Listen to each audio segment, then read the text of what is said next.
Are you looking to purchase a vacation home in Florida? My name is Troy Funk and I'm the broker of Realty One Group Skyline on the central west coast of Florida. Today I want to share some insight on buying a vacation property and also explore two properties that just went on the market in Venice, Florida. Now I'm currently on Casperson Beach, which is one of my favorite beaches in Sarasota County. This is on the south section of Venice Island.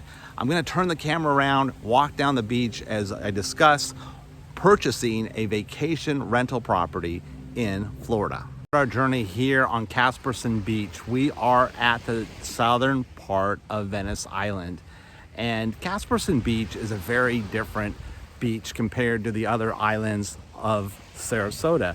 Now, north of here, you have Siesta Key, which is known as the world's best beach. And then you also have Lido and then Longboat Key. Now, Casperson Beach is different. The sand is different. The water, there's rocks in the water, which is not common in the northern part. And because there's rocks in the water, there's a lot of fish in here. But what this area is mainly known as is the shark's tooth capital of the world. Now, what does that mean? Do you see sharks out here? No, I don't see sharks. But there's a lot of shark's teeth, and they're prehistoric shark's teeth. So what's fun is a lot of people will come down here and search for shark's teeth. Okay, vacation rentals. Why am I talking about Venice? Well, I think Venice is one of the best places to own a vacation rental. And I speak from a personal standpoint because I've owned vacation rentals here in Venice. So why Venice? Well, I live in Sarasota, and living in Sarasota and being in the real estate business, I've always known the value of owning rental property. And typically, what I've always believed was the best investment you can have for rental property are 3-bedroom, 2-bath homes in a good school district. And I purchased several of those. I purchased a lot of those, and they proved to be very good rental properties.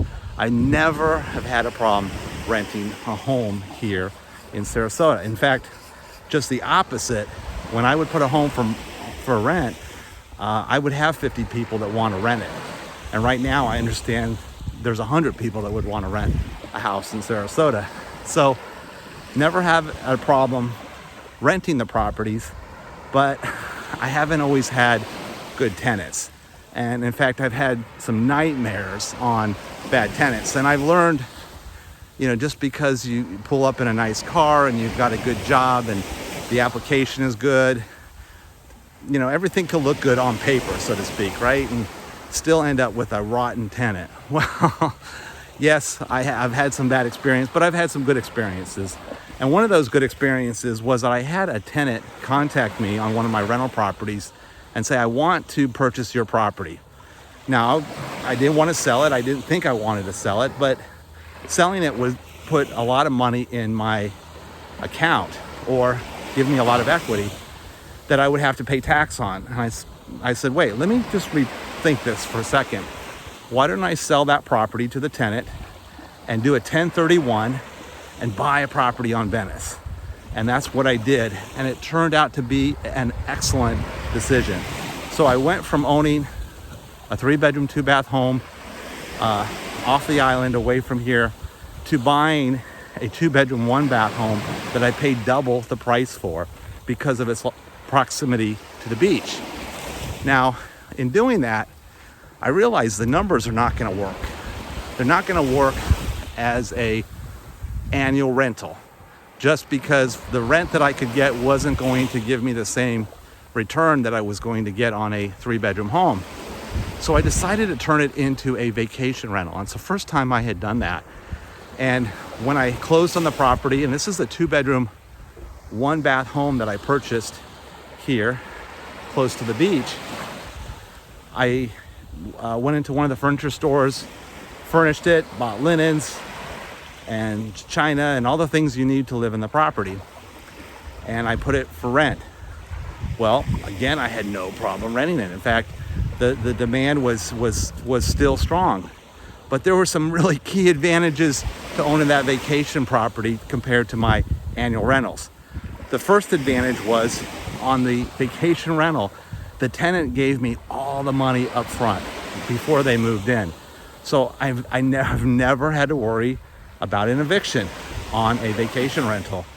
And the other thing that was significantly different than owning annual rentals compared to a vacation rental was really the quality of the tenant, people that were on vacation. Now, understand, I have been burned so many times from annual tenants where I put the home in good shape, new carpet, new paint. A year later, the house is destroyed, and I have to do it all over again. New carpet, new paint. It takes the house off the market to renovate it, put it back on the market, rent it, to have that happen over and over again, even when I thought I had a good tenant. Never had that problem with a vacation rental. When a tenant gives you all the money up front in rent, and we're talking a lot of money up front too. So I found that vacation tenants were actually the best tenants I could have. And I'll never forget my anxiety the first time I had a vacation tenant. I filled out a inventory list of everything on the property because everything was brand new. I made the tenant sign it. So when they left that property, if they stole one of my towels or one of my dishes, I had proof that it was there when they occupied the property, and they took it with them, right? They stole my towel. Well, again, the opposite happened. I never had any theft in a vacation rental completely furnished. In fact, the opposite of that was typically when a tenant would move out of one of my vacation rental properties, they would leave stuff that wasn't there. And the first week that my first tenant moved into my brand new vacation rental, actually it was the first day, they called me and said, "We love the house, it's perfect, but where's the coffee maker?" Now, I don't drink coffee, so I guess I didn't think anybody else would either, right? Well, that became something, that was the only thing that they wanted. They loved the home, but they wanted a coffee maker. And in fact, they actually went out and purchased it and left it there, and that stayed there until the next tenant. So it got to a point where vacation tenants, when they would leave dried foods and extra towels and things that they purchased that I didn't really want. So I started collecting those, and it got to a point where I'd have to go to Goodwill. So instead of somebody stealing my furniture and stealing my dishes and towels, I ended up getting extra stuff every time a vacation tenant moved in. So I'm a big fan of vacation tenants. The other aspect of that was, I know with this pandemic, we've had moratoriums on rentals, and there are some landlords that are in deep trouble because they have a tenant in place that hasn't paid them, and legally they can't evict that tenant. Well, I've never had that happen on a vacation rental. When they pay all the money up front and they're on vacation, they leave. So again, that kind of proved to me vacation rentals are a good thing, especially in Florida. So why Venice? I love Venice. Venice is a very beautiful place. It's more affordable than Sarasota, but still has a lot of the quality aspects. So when you buy a vacation rental, obviously one of the most important things is it has to be where somebody wants to go on vacation, right? So being close to the beach is a big aspect to a vacation rental.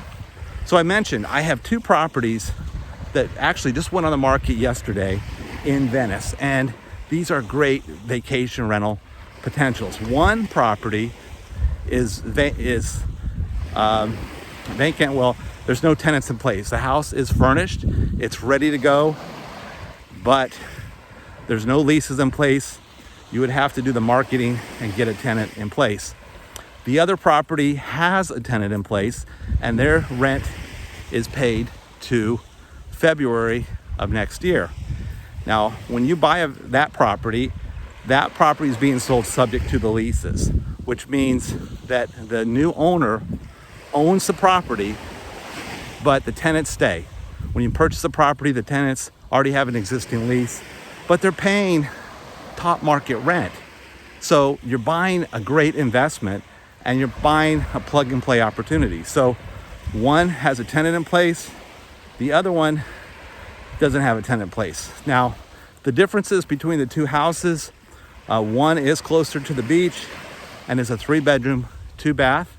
The owner put a lot of money into renovating that property. It's a mid-century style house, really a neat property, and it's closer to the beach.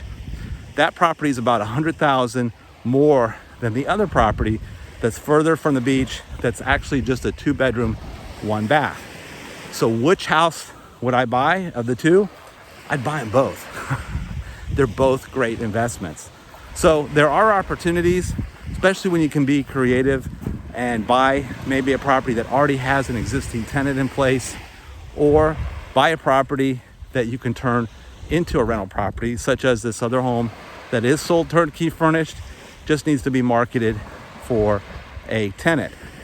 So there's a lot of opportunity here in Florida. Again, my name is Troy Funk. I do get properties coming on the market on a regular basis. Then this inventory is constantly changing. I've never seen the appreciation that we've seen over the last couple years, mainly because Florida is a destination location. Yes, the markets are going to change at some point, but is the desire of people still wanting to move to Florida or go on vacation going to change? I don't think so. With that, I'm signing out.